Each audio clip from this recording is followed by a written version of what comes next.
এখন ৪ মাস পর আপনি শারীরিক এবং মানসিকভাবে কেমন আছেন? প্রস্রাবের তো ডেইলি মনে হয় ৩০ বারের হচ্ছে। জি, ওই জায়গায় চলিয়ে আছে ৫-৪ বারে।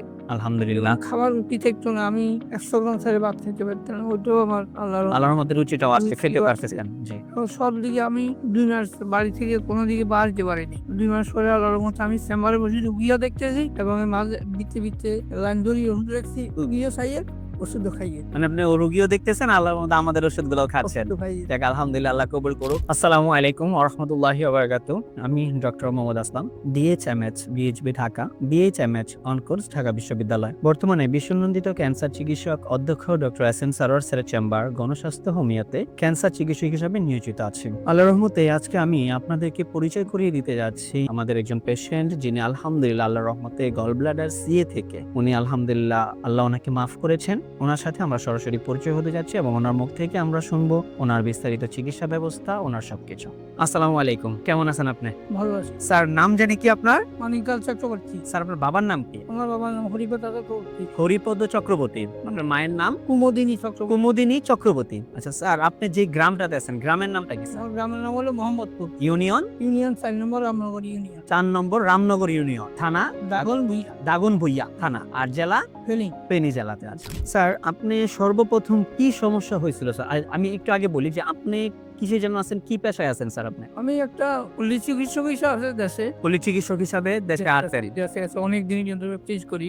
জি। 1976 এর থেকে আমি প্র্যাকটিস। প্র্যাকটিস করতেছেন? হ্যাঁ। আচ্ছা আচ্ছা। তো আমার হঠাৎ করেই সকালবেলায় আমার বুকে ব্যথা ছিল। পরে আসতে পারে। হুম। পেটে যাওয়ার পরে আমি ওষুধ ইনজেকশন যাই দিছি হয়নি। হুম। লগে লগে বাড়ি আমি সিটি স্ক্যান করাইছি, আলট্রা করাইছি। এগুলা করার পরে দেখা যাইতেছে কিছু কয় না। যখন ঢাকাতে আসলাম পরে ডাক্তার দেখালেও ক্যান্সার, ওরা বলছে ক্যান্সার। তখন বলছি যে অপারেশন করতে হইব। তখন আমি বললাম যে কি অপারেশন করবেন? এখানে তো 3টা লেয়ার। আপনি যে অপারেশন করবেন আমাকে, আমার পেটের সামনে হলো পাতলা, 2 নম্বর হলো আমার ডায়াবেটিস, সব গুণে আছে। এখন আমি কতটুকু শিওর আমি যে ভালো বলে সেটা বলতে পারবো না। আচ্ছা আচ্ছা। বললেন আমি তো গরু না, অপারেশন করে কাটিয়ে রাখি না, বই থাকবো। কিছুদিন গেলে ধরবো হসা দিলে কইবেন থেরাপি দাও। অনেক সময় থেরাপি দিতে দিতে থেরাপি টানা লাগবে, রুগী মরে যায়। হ্যাঁ হ্যাঁ।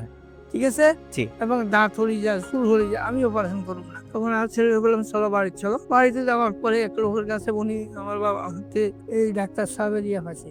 মানে আপনার ছেলে ওই অনলাইনের মাধ্যমে, যে কোনো মাধ্যম থেকে আপনার আমাদের একটা ভিডিও পাইছেন। তখন আমরা এটা নিয়ে এখানে আসছি। আল্লাহর রহমতে আমরা, আপনি যে আমাদের এই চিকিৎসাগুলো করলেন, আপনারা তো ডাক্তার বলছিল যে আপনি এই অবস্থাতে যাবেন, বা যে খারাপ কন্ডিশনটা ছিল সেই কন্ডিশনটা থেকে আল্লাহর রহমতে আমাদের স্যারের চিকিৎসায় আপনার ৪ মাসের মধ্যে দেখলেন যে আপনার ক্যান্সারটা আলহামদুলিল্লাহ নাই। এখন ৪ মাস পর আপনি শারীরিক এবং মানসিকভাবে কেমন আছেন? প্রস্রাবের তো ডেইলি মনে হয় ৩০ বারের হচ্ছে। জি, ওই জায়গায় চলিয়ে আছে ৫-৪ বারে।